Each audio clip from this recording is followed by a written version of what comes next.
Okay, today we're going over chapter 14, the 60s, a decade of protest and change. Now, President John F. Kennedy became president in 1960. He beat out Richard M. Nixon. The presidential debate was the first televised presidential debate, and a lot of people blame that it was on TV, and that's why John F. Kennedy became president. Um, Under him they had the space race. Remember, we were still under the Cold War, and they sent John Glenn into space, the first man in space. He created the Alliance for Progress, which helped out Latin American nations, and then the Peace Corps, which did the same thing. It taught developing nations, how to the basic skills you needed to be successful. And of course, JFK was responsible for the Bay of Pigs invasion in 1961. This is when the military or the United States trained a group of Cuban exiles to invade Cuba, and it ultimately failed. And we just look back to the Soviet Union and the rest of the world. In 1962, we had the Cuban Missile Crisis, and this is the most heated time of the Cold War. This is what almost got us into uh, what people would say World War III, when we accused Cuba of having missiles for the Soviet Union, and we had proof through our satellites that they had some there. Now, President LBJ, 1963 to 1968. Remember, JFK died 3 years into his term, and his vice president, Lyndon B. Johnson, became president in 1963. Now, he proposed the Great Society, the Civil Rights Act of 1964, Medicare Act of 1965, and of course, he fought the war on poverty and aid to the cities, urban revival.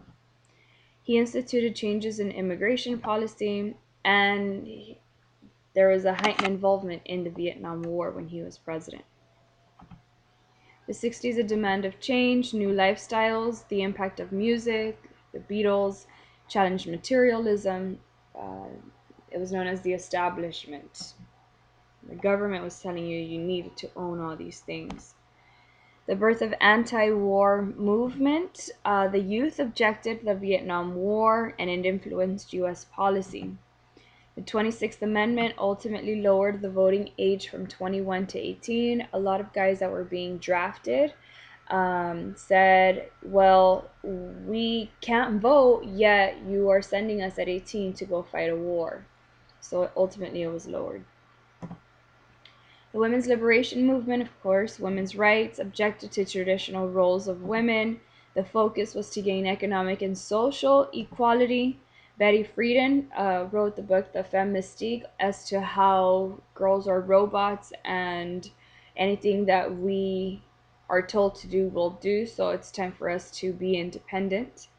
And then Title IX, it promoted gender equality in high schools and college education. Now, the other thing, you had a couple of opposers of women's liberation. Phyllis Schlafly, which said, she said women shouldn't have equal roles. Women should stay housewives. If not, it's going to disrupt the role of the family. Rising ethnic dissent among minorities, African American militancy. Ghettos erupted with the assassination of Dr. King in 1968. Black Power movement. Malcolm X was one of the leaders. They sought African American control of their own communities to free themselves from domination of white culture. And it was basically to empower themselves and make them better than whites. And of course, you have the Black Panthers, which were your African American militancy group that were totally against peaceful protests. And he said you should answer violence with violence. Now, the rising ethnic dissent among minorities. The Chicano movement, Mexican Americans, they sought to correct past discrimination and racism against Mexican Americans. A couple of leaders of the movement, Hector Garcia, challenged discrimination, and Cesar Chavez is known for organizing farm workers against nonviolent methods. And again, they were more fighting for the rights of the farm workers, better treatment at work, so on and so forth. And then you have the American Indian Movement, also known as AIM. Red Power was created to raise respect for Indians, the occupation of Alcatraz, and Wounded Knee. Okay. Now, the battle for racial equality in the courts, a lot of Hispanics fought back.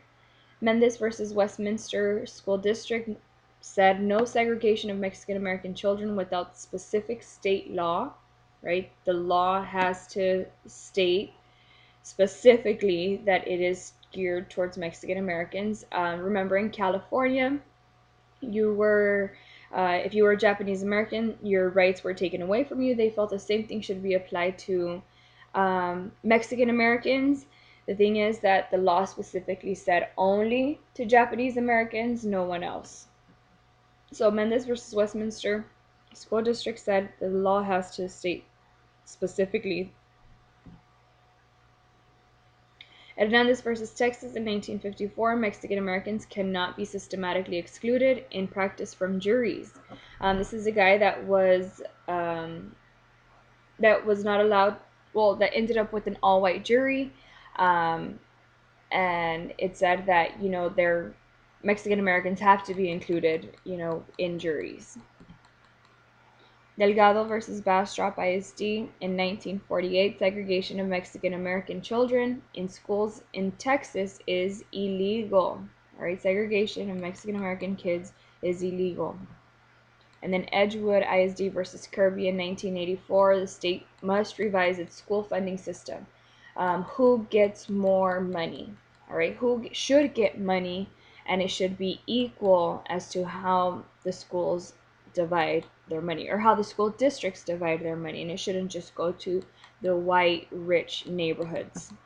Okay, and the last one here is the Vietnam War. It was fought for the same reasons that the Korean War was fought from 1954 to 1973. Causes of the war: Viet Cong and North Vietnamese support attacked South Vietnamese government. Again, the communist North attacked the Democratic South, and of course we're always going to help out the South. The United States intervened to stop the fall of a row of dominoes to communism. Remember the domino theory, that if one country falls to communism, other countries will follow.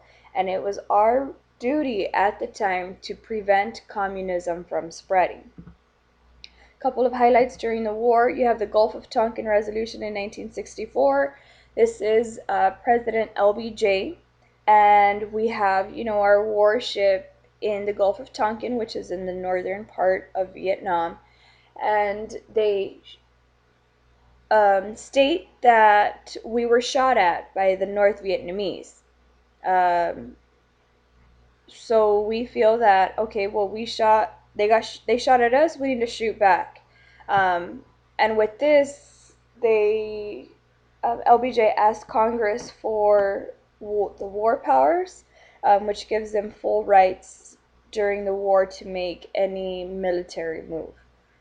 The Tet Offensive in 1968 was a surprise attack from North Vietnam into South Vietnam. This was the first televised war. So we were able to actually see on the home front what was going on in the war, and while the government was telling us that we were winning the war, we saw otherwise. And of course, public opinion of the war dramatically decreased. We really did not want to be in this war, so all that tension on the home front prevented us from actually winning the war. Now, the fall of Saigon in 1975, this is the end of the Vietnam War, and this is when North Korea finally takes over South Korea after we have given back the Vietnam War to South Vietnam. And that was known as Vietnamization, and that was under President Nixon. The final impact: a large number of U.S. casualties, the distrust of American leaders. The Pentagon Papers came out explaining the real reason why we went into the Vietnam War, and again, we didn't trust the government after that. And it led to the passing of the War Powers Resolution, which states that Congress has to approve any time we go to war. Okay? See y'all tomorrow.